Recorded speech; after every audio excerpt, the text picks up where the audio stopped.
Nitong nakaraang taon, naipasa na natin ang ating Anti-Child Labor Ordinance. Thank you kay Councilor Egayap.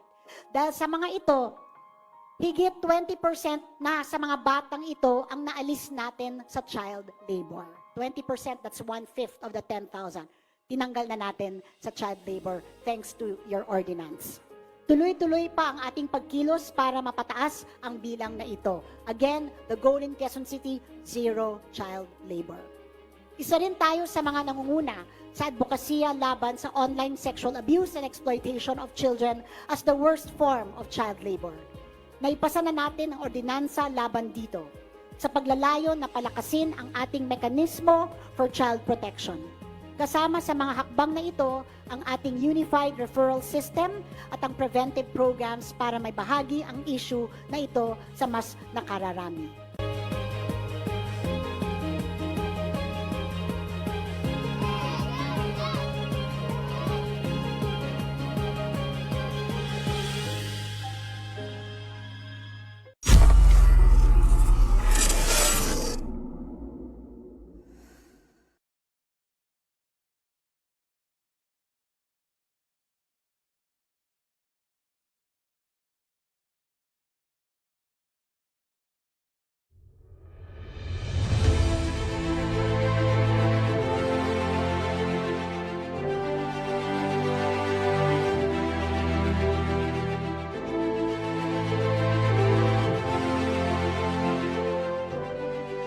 Actually, binata pa lang ako, talagang mahilig na ako sa bumbero. Talagang fire volunteer ako. Ngayon, pagtapos siguro ng mahabang panahon, yung father ko, talagang hilig din niya tumulong eh. So tinanong niya ako kung anong gusto kong maitulong sa tao. Ang sabi ko sa kanya is fire truck. Kasi yung fire truck, medyo forte ko kung paano patakbuhin ang isang volunteer at the same time, mga kailangan na truck. So awa ng Diyos, yun ang itinulong niya. Talagang bumili siya ng mga fire truck, binigyan niya ako ng pera para tumulong sa District 4, sa Quezon City at syempre sa mga katabing LGU.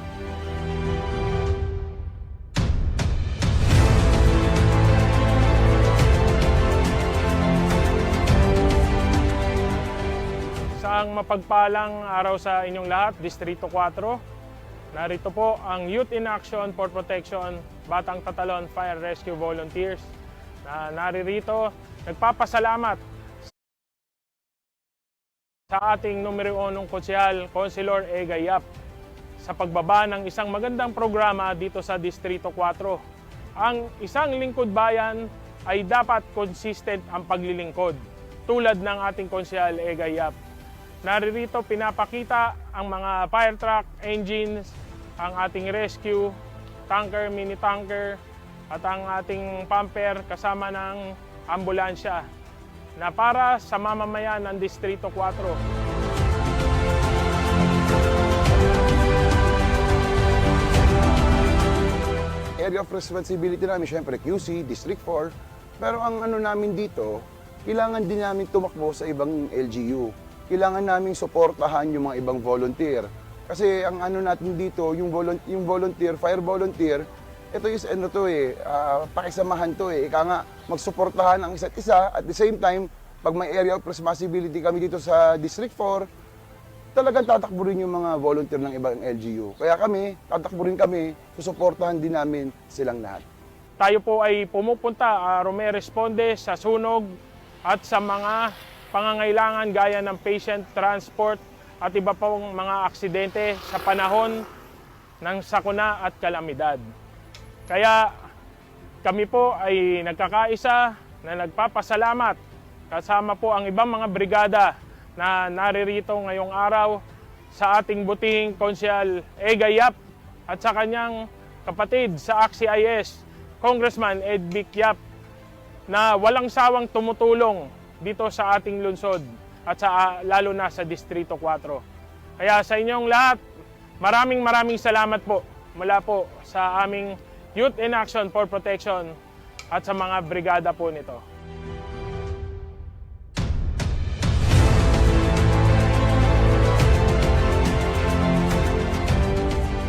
Para sa kaalaman din po ng lahat, ang mga engines po na ginagamit dito sa atin, ang mga fire truck at ambulansya ay hindi po nanggaling sa kaban ng bayan.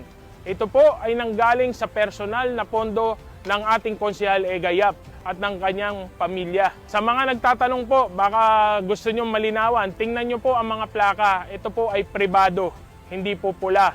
Kaya wala po ni sentimong ginastos dito galing sa pondo ng ating bayan. Kaya dahil dyan, maraming salamat po, Konsehal Egayap. Tumatawag yung Maynilad sa amin at nakikiusap kung pwedeng supplyan ng tubig yung mga residenteng nawalan ng tubig. Kaya napapakinabangan din itong mga fire truck, hindi na sa sunog, kundi sa water supply din. Kailangan na may dinadang tulong para mabigyan ng tubig yung mga ma-interrupt nilang mga residente.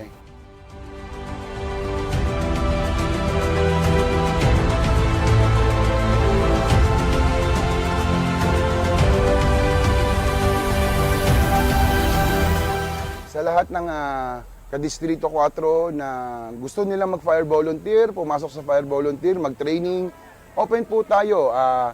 Dalawang headquarters ang meron tayo. Isa sa Galas, kay Cap John Reyno, at syempre sa Tatalon, kay Kagawad Reneboy Santos. Pumunta lang ho kayo. Dito nyo makikita yung mga taong talagang dedicated sila sa gagawin nilang pagtulong sa tao. Yun po ang gusto natin. Lahat tayo matutong tumulong, kaya masayang-masaya po kami na i-welcome kayo sa lahat po ng gustong sumali sa ating fire volunteer. Muli po, kami po ay nagpapasalamat sa ating butihing Mayor Joy Belmonte, sa ating pong Vice Mayor Gian Soto, sa ating pong ACT-CIS Party List Congressman Ed Bikyap, at sa numero 1 na konsehal kakampi ng inaapi, ang idolo ng mamamayan ng Distrito 4, walang iba, Councilor Egayap. Maraming salamat po. Patnubayan po kayo ng Panginoon. Siyempre gusto ko din pasalamatan yung mga taong talagang tumulong sa amin, magbigay ng mga gamit, katulad ng mga bunker, mga hose, kung ano-ano pa man. Unahin ko na ang ACT-CIS Party List Representatives, Congressman Ed Bikyap, Congressman Jocelyn Tulfo at Congressman Erwin Tulfo, at siyempre ang ating Senator Rapi Tulfo. Sila po yung talagang tumulong sa amin sa mga gamit. Sa dami po namin fire volunteers, lahat po yan may gamit po. May mga PPE, may mga bota, at may mga helmet. Muli, maraming salamat ACT-CIS Party List at syempre Senator Rapi Tulfo.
And now, it's time for the best of 7 grand finals ng Mobile Legends Bang Bang District 4 Tournament.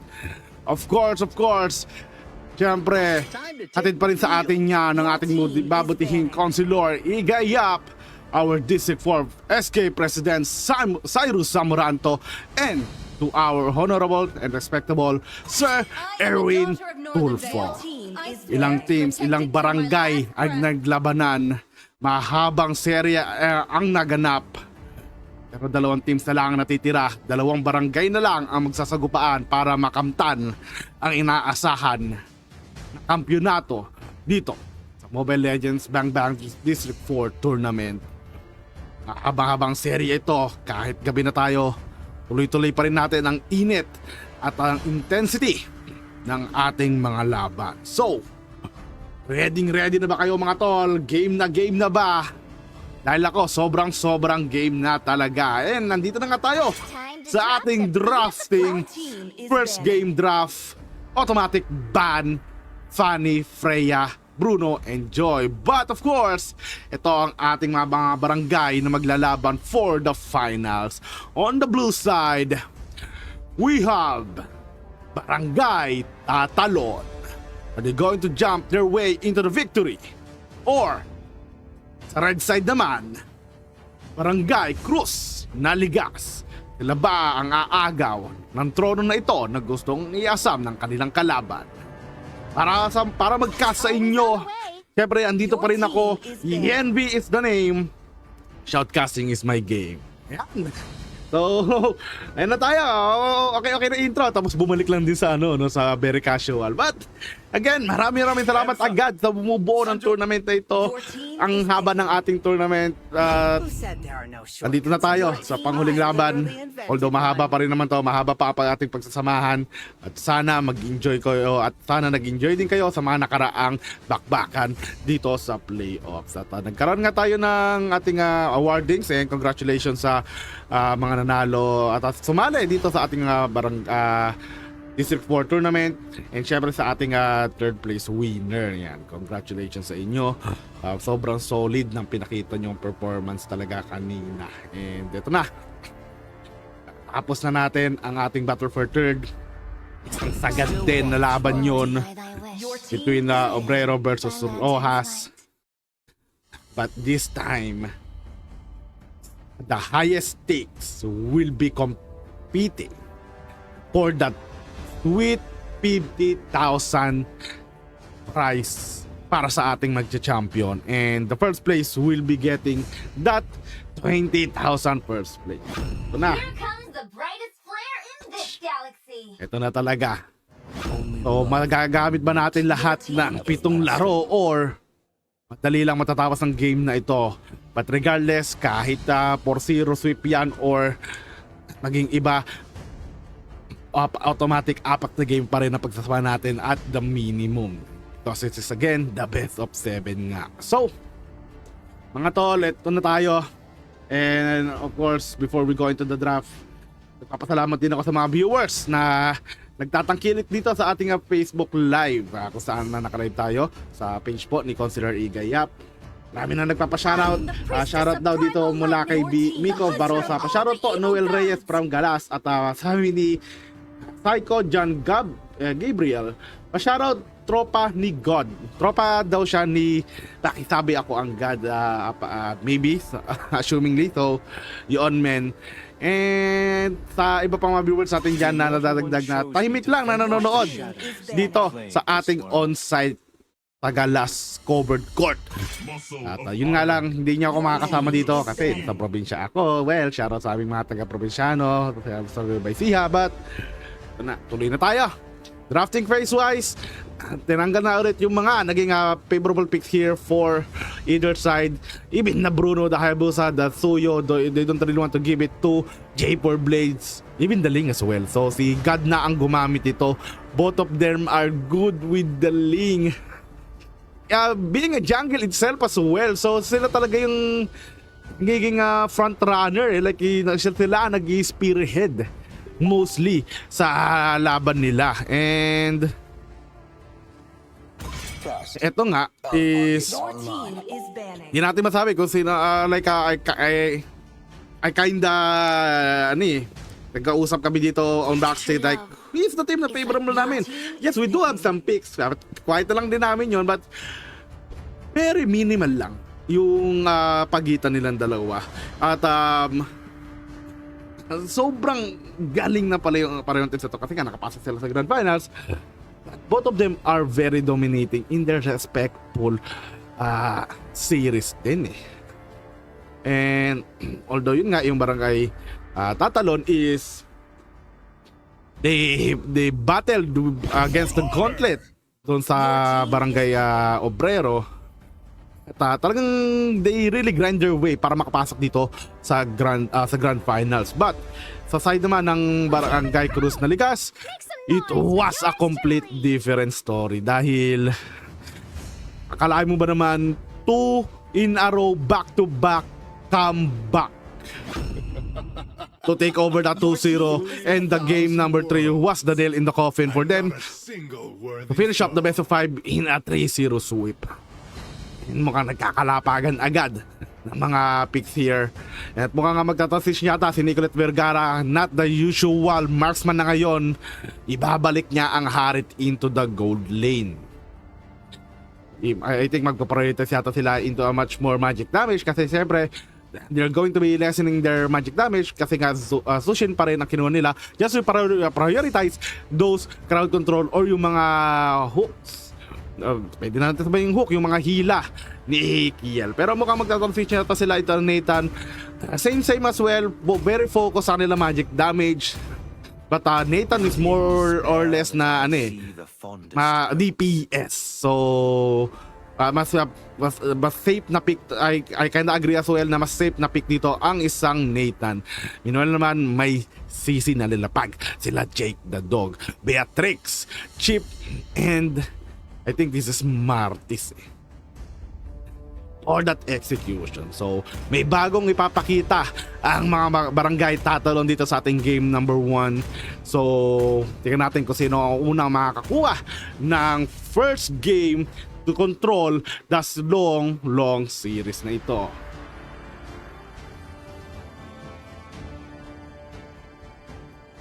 Yan. So bago tayo mag-umpisa ulit, shoutout, may mga viewers ulit tayo dito sa ating comment section. Wow! Malagpas na ulit tayo sa ating 100 viewers. Sobrang dami supporter ng barangay na ito. Like, pag andyan sila, barangay Tatalon at barangay Cruz Liga, sumaabot tayo ng 100 viewers, men. So, mukhang di ko na mabibigyan ng opportunity na ma-shoutout pa ang ating mga viewers. Later yan, magbigay tayo ng mga konting shoutout pa. So, we're going to focus down onto this first game of the series, men. So, yun ang best of 3. Minsan din kasi iniisip mo or tinitake account mo yung haba ng series eh. More or less, 'di ba? Mas gugustuhin mo talaga na makakakuha agad ng momentum dito dahil syempre gusto mo talaga kumuha agad ng win as much as possible. That is why we are playing this long series nga. At as much as possible, ayaw mong ibigay yun maski isang game to the side of their opponent dahil nga it will really extend it. Automatically minimum of game 5 agad basta't mag 1-1 lang agad kayo. So I think both of them knows this strategy na dapat talaga better they go all in on this camps na meron, composition na meron sila dito para talaga ma-secure nila ang sweep. But based sa performance ng dalawang teams nito sa galawan nila, I don't think that's possible. I think abot talaga tayo sa mga extended rounds sa championship rounds. Minimum siguro baka mga game 5 or game 6 even. Game 6 ganyan. But first blood agad dito si Pakisabi ako ang god, man. Early starting up pero mukhang delikado yata siya. Makakatakas naman ba ang tropa mo? Hindi na siya mahabol dito ni Pew Pew. Although sorry about that, hindi natin masyado napansin, men, na nagro-rotate pala si ako ang god to start up this game, men. Unang dugo pumatak at yung favor naman ito sa side ng ating red team or sa Cruz na Ligas. At ANN marami na agad na humihiyaw dito at nagbibigay ng suporta sa kanila. At sa dito time yung barangay Tatalon pero mukhang tumalo na agad si Pew Pew dito ka-exhausted. Pero that is a tank Tigril. Di mo naman agad siya mapipitas ng ganun lang. The turtle is alive though. And nagagarap na information at nakita na nila si J4 Blaze ay nag-uumpisa na ng ating gong pagong. So, makakahabol ba sila at of this point? Crashdown is there mula kay Pew Pew. Sanguine Cross on exhausted. Napilit mag-Sacred Hammer pero mukhang matatali pa rin siya. Naku, delikado na talaga. Jello X gito na kill on exhausted. Dapat nagbababang na naman siya sa Batangheli. At bumabawi naman si Nicolette Vergara. Kaso nga lang, dalawa na kill dito ng isang Beatrix men. Pero si Nicolette Vergara meron pang entropy. Yung kanyang mga platito tumatagos doon sa dalawa. Pero si Jake Sandog naman ang nagbibigay ng Yoyo Blitz. At si Kiel naman ay nakapagbigay din ng kill on Pew Pew. So, that was an even trade-off. Pero ang magiging difference na lang is, since wala si God, medyo mahirapan yata sila dito na mag-contest sa ating Turtle Men. And because, andyan na rin si J4 Blaze, they got the retry men. Pero si Exhausted, pumalag pa rin siya pero kinagat na siya ni J4 Blades with the execution men. and able to dominate that fight overall. So, in an edge-to-edge fight, nakalamang lang ng konti dito ang squad ng Barangay Tatalon. Wow. They are devouring this game. Exhausted, got a little bit overzealous doon na trying to steal that turtle kasi gusto talaga nila makakabig agad ng early lead for God na mag-take over ng game as usual kasi siya talaga ang magiging frontrunner dito at siya ang magbibigay damage output throughout the whole fight habang di pa masyadong online si Nicolette Vergara, but right now may mau-hold up yata, ginamit talaga ito ng implosion, super daming crowd control pero di na makakatakas yan si Jello X-Men, makapinatulog na siya tapos ito pa siling lumalabas pa ang kanyang mga Toothpick Men para lang makapulot pa ng tig-isang kill. So Pew Pew and Jello X are down. Biglang kabig naman ngayon ng KNL, naghihintay lang sila sa dilim at may hawak na patalim, malalando kung gumalaw. They transition onto the mid but there's still the energy shield. Nakakuha naman sila ng konting advantage sa gold para may konting bonus sila dahil nga 13th month pay na. Okay, so at meron nag-transition pa sila dito sa bandang baba para lang magkaroon din sila ng additional gold pa. Pero naghahabol na rito si J4 Blades with Jake the Dog, nakasama niya onto the back.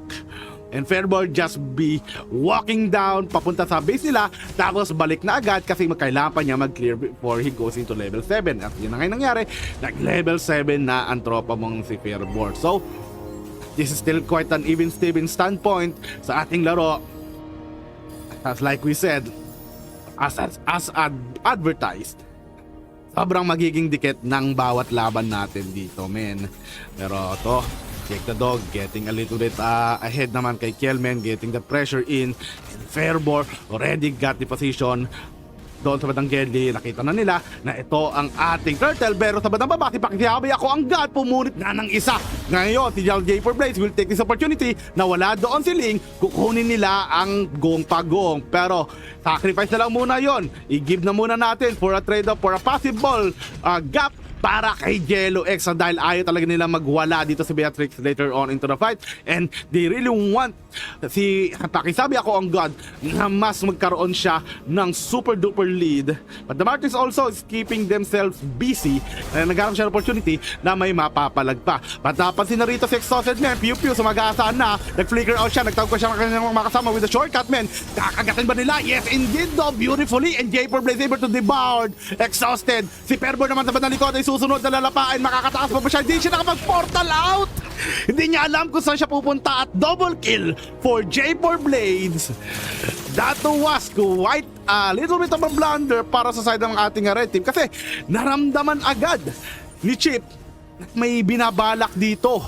Si Exhausted Man and Jello got the solo, rather Jello got the tower destroyed at syempre siya ang nakakabig, siya ang merong extra goal para sa kanya. Although nagbintis naman ng ating Sanguine Coast from Sen, andyan naman mga kaldagan at yung mga crush down ni Pew Pew para bigyan lang ng konting sakit dito ang Zushin, pero magre-reset muna sila.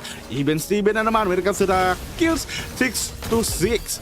But J4 Blades got the tower to the top lane. They are focusing now on the mid lane. And grabe yung kanilang mga rotation talaga. High level mga tol, parang mga galawang semi-pro yun na yung mga teams na ito, men. Like, may mga players din pala dyan na nagkaroon ng experience talaga sa competitive scene ng MLBB. So, iba yung pinapakita nila ngayon at yung chemistry ng kanilang barangay o kanilang samahan is napapakita naman dito up to this point though. Pero ito na ang ating last third of the game. It already spawned. So, sino ang makakabig dito? They're going to try to fight it out. J4 Blades is already there. At nakaangkla na rin ang ilang team members dito ng side ng ating barangay. Cruz Daligat, nagtawag na ng shortcut ang barangay Tatalon. At pakisabi ako ang God, siya ang kukuha ng gong pagong. Ito naman si Jake the Dog. Bumukuha ng frontline damage with the big gems. At si J4 Blades na nakapatay kay Exhausted. Tapos si Jello naman, taga-pre-hit lang sa bandang likod. Gagawa ng paraan si Nicolette Vergara na batuhin yung kanyang mga platito para makapitas. Pero sobrang daming pulahan sa mga taga-blue side. Pero no one died in their side. At tatlo pa ang namatay dito sa side ng KNL. Ang barangay Tatalon yata ngayon ang magdodominate na. And finally, we got a little bit of a lead na talaga surely 2K, although 2K ito very not that great din pala ko. So kung overall natin to, madali pa rin na ma-bounce back to men, but mas nararamdaman na natin yung yung galit dito ni J4 Blaze. Like eto, syempre libay ba naman yung skin mo, talagang papakita mo world's strongest soldier, but the shortcut is there. Nagtawag na ang buong barangay tibay, tapos si J4 Blaze kumagat pa with the execution of their own and send giving the damage on exhausted. Ito naman si Ling gumagawa ng paraan para makasundot doon sa madalikot at nakapulot naman siya ng isa, pero si Nicolet Vergara na shutdown na niya si J4 Blaze. That is big, and Jello X as well, nagbigay naman siya ng kill kay pakisabi ako ang god after na maka-double kill dito ng Ling. Meanwhile 3-4-4 ang naging palitan naman, at nakakabig na naman ng maganda ang barangay tatalon, plus meron pa silang bonus na tower sa bandang taas. Depensa Marino dito si Nicolet Vergara nag-iisa, pero andyan na pala si Kel. Mabilis lang siya nakapag-respond, 9 minutes pa lang naman pala, so hindi pa ganun katagal ang mga death timers natin. And haba pa rin naman ang ating lalabanan natin dito, but grabe na yung damage output nila Jello. If you're going to see the itemization, Jello got the green sword. Yeah, I like to call it green sword because of the fact na nakalimutan ko yung name yan. Tapos Malefic gun. Meanwhile naman dito si Nathan. And of course, meron siya Starlium Sight. Tapos patatlo na, I think Hori Crystal na yata ang bibuild niya dyan. So, para makomplete niya ang kanyang 3 item power spike. Same sila ni Beatrix as of now, but Jake the dog is already onto the front line being the bouncer. And for this time around, hindi na magko-contest ang barangay KNL into that situation. They're going to sacrifice the first lord pa lang naman kasi madali pa lang naman itong ma-i-split later on pag ito ay nag-push na. At the implosion sa nag-iisa lang, si Jack the Dog lang naman pala ang target nila, but na madali agad nila na-punish tong shortcut, so walang response on time from the side of our barangay tatalon men. Nahuli nila dito si Jaik, galit na galit sila dito sa TC, but luckily for them, mabilis na nag-decide na lang din na wag muna tayo mag-overcommit. Wag muna tayong umalag masyado. Eto, nagparamdam na si pakisabi ako ang god na nag-clear ng wave. Alam ko, tatakas lang yan. Tingnan natin kung he is able to do so. Tempest of Blade, so inahanap si Jello. Sige, pagsayawan sa siya sa dalawa. Pero yung yoyom ni Jaik the Dog is nakaangkla na para mapitas at masungkit dito si Ling na tumatalon across the walls. And the punish is heavy there. And the Lord will be rolling down onto the top lane na, although there's still that initial explosion doon sa pag-defend ng tower. So this Lord daw will be destroyed in a matter of moments lang. Pero at least makakapag-secure naman ang barangay tatalon ng tower dito sa bandang gitna. And I think if they're able to maximize it very well, pwede pasaran sila makapag-deal ng damage sa mga inhibitor, and just like that. And also the bottom lane tower was very calculatedly destroyed. At kuha na nga nila to lahat ng outside towers for Barangay Cruz na Ligas. Pero hindi na bago tong ganitong situation for Barangay Cruz na Ligas, kasi basically this is what happened in yesterday's match na nasa losing side sila, tapos bigla sila nakapag-bounce back ngayon. Pero Tempest of Blaze will be there. Gagamitin lang ng amba siya ng damage. The exhausted naman, naghahanap ng opportunity na makapalag dito kay Jake the Dog. At alam ni Sisi din yung kanyang espasyo. Get the boundaries, be on point para hindi siya mahanap. And for now, giging still muna ang laban. And this is the dangerous spot for our blue side din. Dahil sobrang familiar na ng KNL dito sa ganitong situation na they're onto the losing team. Then, all of a sudden, they're able to find their way to claw back into the relevancy ng ating lead. They prove it time and time again. Yes, nagiging parang silang plaka na ako sa paulit-ulit kasi sinasabi sa nangyari kagabi.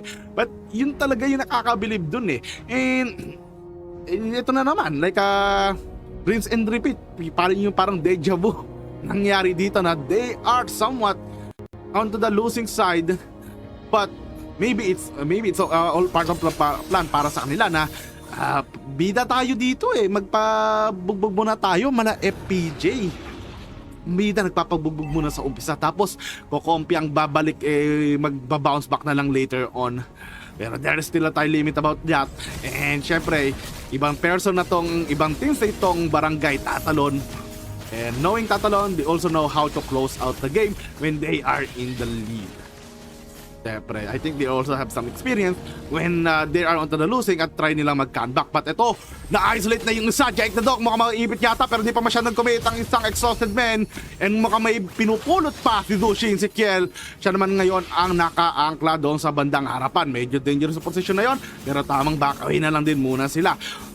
Hindi sila masyado nag-heavy commit there, but wala agad yung lord dito for the side of barangay tatalon. So they are going to wait for another stage naman ang barangay KNL or Cruz Naligas. Sorry, let's call them Cruz Naligas para proper talaga ang kanilang barangay name. And barangay Cruz Naligas setting up the play that they did earlier, or yung kanilang pasensya na let's just farm sa mga resources na pwede natin makuha dito, tapos dun tayo pumalag, dun tayo magdepensa. Let's just be defensive but at the same time a little bit aggressive, but Jello X won't be able to stay alive, and word na to men, so mag-aasa na siya. So yung mid lane tower madidestroy pa. There is some 30 seconds left for Baki. Sabi ako ang god na bumalik siya sa mapa, pero aabot ba siya? Unti-unti nang nagdi-destroy ng mga tower dito ang barangay tatalon. The Sanguine Claws will land on Kiel, pero si Fairborn sa frontline pa, Earth Shatter Splitter ginamit na, pero butas na ang tarangkahan. Ito na ang buong barangay ng ating tatalon, men. Gusto na nila tapusin tong laban na ito para makakuha sila, makakabit na sila, men, ng isang magandang win. Implosion mula dito kay Saucet, pero isa lang ang focus nila, and that is the Crystal. Game number 1 na finish ng maganda ng barangay tatalon, ang Cruz Naligas.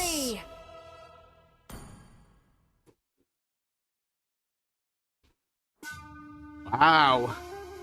Hindi na pinatagal pa ang barangay tatalon tong game 1 na to. They had the lead, so bakit pa natin maghihintay ng ilang lord pa? Kasi makakabawi lang sila. And this time though, KNL got the taste of the losing side talaga. So, babalik tayo after short break lang. This is still the grand finals of our MLBB or Mobile Legends Bang Bang District 4 tournament. Yan lang kayo.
Yes sir, indeed. At nagbabalik tayo dito para sa ating Grand Finals ng Mobile Legends Bang Bang District 4 Tournament.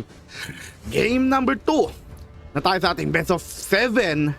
And the game number 1, Barangay Tatalon made a very fast pace and quick work din para against the side of Barangay Cruz Naligas. But Cruz Naligas able to at least put up the fight in the earlier part of the game.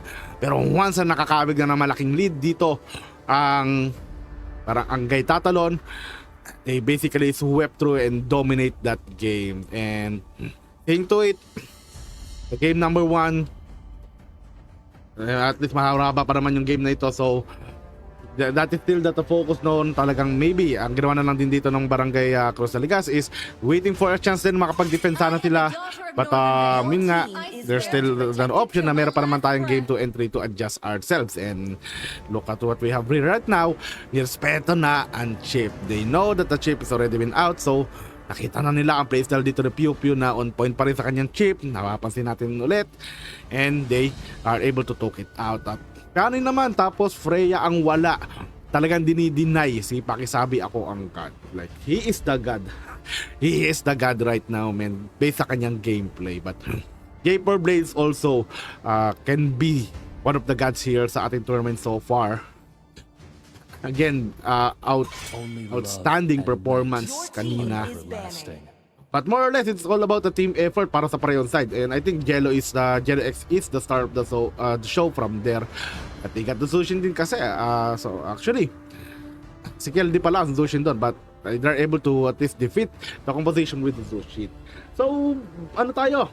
Always on the way. Shoutout tayo sa ating mga viewers naman ulit. Para at least meron tayong viewers na gusto magpa-shoutout. Ito si Carl Jade Carl Jade Gagarin Galienaera. Yun yung gitna niya. Shoutout kay JC Ungson, sabi niya dito, men. Tapos may nagano lang. Tapos may naghaha-react siguro. So sa mga sa mga on-site viewers natin, kung may gusto kayo pa-shoutout na later during our ample time or katulad itong drafting, pwede naman. Although makikita ko lang kayo pag nasa comment section kayo ng ating live. Dahil, again, wala ako dyan. Kaya, hindi ko talaga kayo nakikita. Like, I'm not even, hindi ko rin kayo na, ganda sana ng ambience sana pag andyan, no? Like, on-site din yung casting. But, nevertheless, I do hope that you still enjoying this match and giving that support to our grand finalists. Pero, J4 Blades got the link. Isa din sa nakakatakot mag-link to, and they are going to be picking with the Oriental duo Zushin and the Lingmen. Yan tawag natin na Oriental, and if I'm not mistaken, there is some parang tema pag may magkakasamang mga Oriental. I'm not sure if it's like a hidden Easter egg or maybe an hidden slightly small ba, but I'm not sure. Ito, may mga nagpapashoutout na. Shoutout kay shoutout po Gerald Cabral, sabi ni Joseph Libued. Shoutout Pitzfal Kunitin. Ubos, sabi dito ni Allen Bermudez Reyomales. Sabi ni Jace Kier K.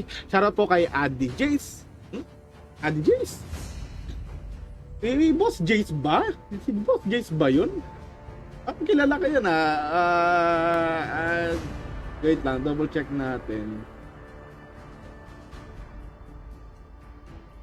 Kung siya yung hindi, iba. It was a different. Jace din siya pero hindi siya yung kakilala ko, men. So, kala ko may kakilala tayong Jace hindi naman ganun ka-common yung Jace, but akala ko lang naman. Well, eto, sabi ni Roland Kayman, sana mapansin. Napansin na kita, tol! Shoutout sa'yo. And ito naman, sabi ni Marvin Vallespin, shoutout DBSB, Batang Kubo, Barangay Tatalon. At yun, nasabi ko na rito si Allen at Ronald Kayman naman. Si Ramdam, for some reason, nagpapa-shoutout po, Lods. At shoutout din talaga sa'yo. And ito na, nasa kalating part na tayo ng ating drafting. Buo agad na frontline na meron dito for KNL. Cruz Naligas, sorry. Fervor onto that, ito. Si Fervor.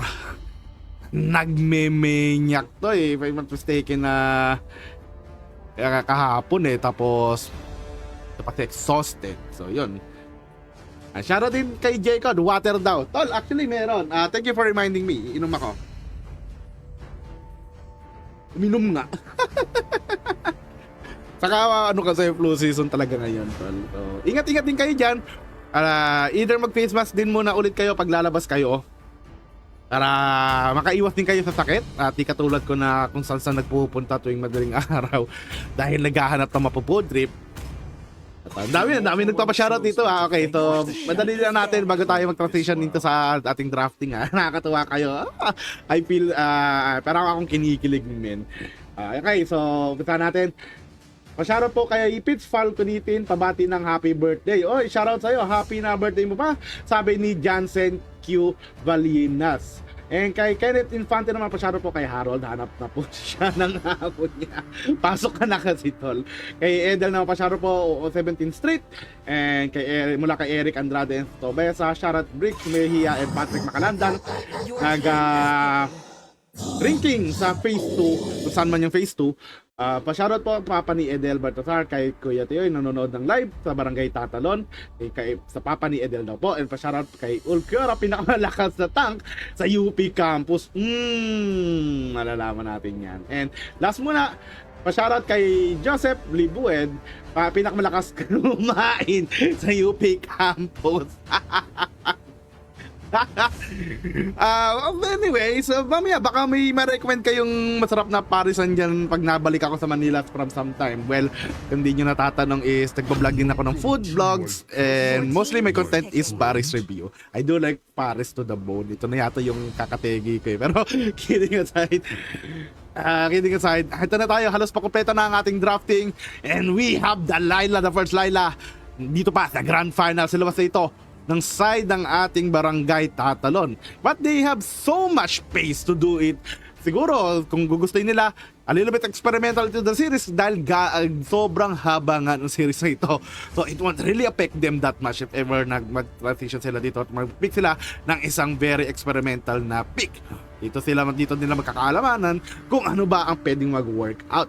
Pero meanwhile, mukhang nilabas na ni God yung Granger or Granger and with the Valentina as well para magkaroon ng additional support. Depende kung anong gugustuhin ni Kel dito, kung anong kukunin niya. But naka-ready naman agad sila Jake the Dog na mas pako natin na atin ang ating frontline. Meron ng taga-spot, tapos meron pang dalawang bouncer men. Security is on point. This is protect the prince and the princess. Protect J4 Blades and Jello X for them to preheat. At tapos, pag-ailaw si Sen para maliwanagan at alamin nila kung sino ba talaga ang kanilang target output. At pag may nabingwit yan, should be automatically be a kill. Meanwhile naman, sobrang laki ng damage output dito. Pwede maging damage output dito ng Barangay Cruz na Ligas dahil binalik nila ang duo marksman combo nila with a Granger onto the jungle role. And they have Valentina na pwede rin kumuha ng form ng kung sino dito para sa betterment ng kanilang team, and also they already have solid frontline pa. Kaya overall, it is still a very balanced composition. Kung ako din yung tatanungin nyo rito, pasok naman ang kanilang checklist, men. May taga-burst, may taga-ubos, at si Valentina nga dito ang isa sa magiging dark horse or black card ng composition ng Barangay Cruz na Ligas. Like, pwede niya kunin yung form dito ni Pew Pew para sila din ay may magkaroon ng mabilis na engage with that wild charge. And pwede rin naman siya kumuha ng form dito ng league para siya din naman may Tempest of Blades or even si Jello as well. Pero mostly, ang pinaka mas reliant ako kunin form dito is either si Pew Pew or si J4 Blades na lang din for the setup or for additional damage output pa. Pwede rin si Glue kung gusto niyang may mahati-hati dito sa composition. Then ng side, ang Barangay Tatalon. So naghahanap ng invasion sana ang Barangay Tatalon pero ready, nakabantay sarado. Sila exhausted. No, bawal po muna kayo pumasok sa aming jungle. We don't want you here. Diyan lang muna kayo. And Pew Pew, did he able to get that small down? But regardless, that is still small. Pero inaano niya talaga dito. Si pakisabi ako ang God habang ito pa si Kielmen, frontline na pero nagpakita na si J4 Blades at may kalamangan siya kasi siya ay may level 4 na. Tapos na Bladesman, tumakbo na lang siya. Hindi pa rin niya kinaya ang double shotgun kasi ang lawak ng espasyo na ibibigay agad na Exhausted. And Kiel, tapos si God ay taga-bato lang ng kanyang mga damage output. So far, no one died. Wala pa naman nakuha ng first blood. Pero medyo nadidelay ng konti rito ang isa. So kailangan din niya makahabol as of now. And try to give, at least get much more of the gold na pwede niya makuha dito tong si pakisabi ako ang God. But maya natin makikita kung medyo magyagap ba siya. Ito ba ang playstyle ulit ng Barangay Tatalon or makakahabol ulit ang Barangay KNL. Meanwhile, on to the bottom lane naman, kumukuha ng magbibigyan agad ng konting pressure dito sila Jack the Dog para makakuha sila ng magandang spasyo and zoning into this contestment ng turtle na ito. Ginamit agad ng Guardian's Wall, Guardian's Barrier, whatever they call it, Pew Pew doon, ng Force of Nature, so nag-watcher siya agad si Chel, nakauna pa siya magkaroon ng ultimate, but J4 Blades got the turtle para sa kanila, and the split able to isolate, pakisabi ako ang God, kaya wala na siyang nagawa, kundi tanggapin na lang yung glue na sumampa sa kanya, papasok ulit sila, may nililiwanagan dito si Senmen at dumakdak na si Fairborn, kailangan na niya pumalag, pero delikado din ang kanyang posisyon kasi kumakapit pa si Glumen, hindi niya matanggal yung bubble gum na nakadikit sa kanya at ngayon siya pa na purnada 2 pick ang nakuha ng Barangay Tatalon. And that was a beautiful start again coming from there.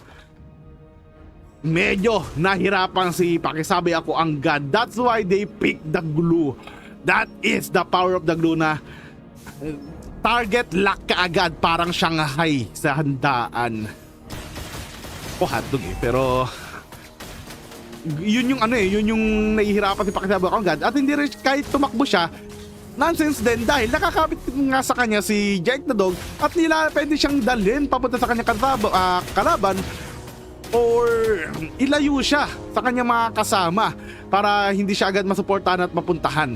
And I think this is maybe a good drop sana, but because of the glue medyo nararamdaman natin yung counterplay doon.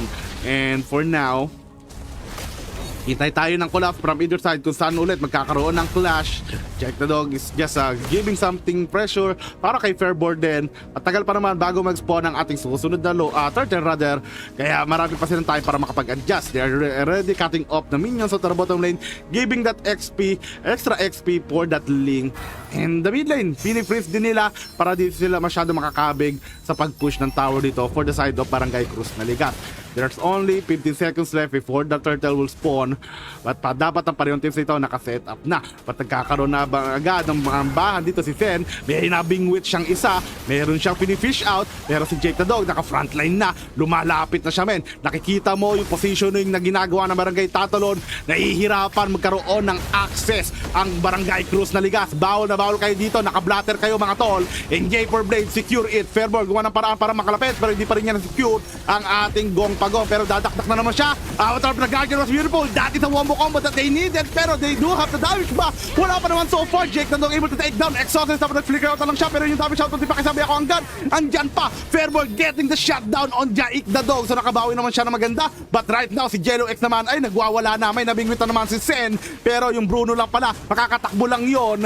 At 2-for-1 trade-off. A little bit better pa rin for the side of our Barangay Tatalon. Grabe yung talunan dito ni Exhausted Man. Very on point with that ulti para makahuli sila. Tapos Infernal Pursuit lang dito si Fairborn.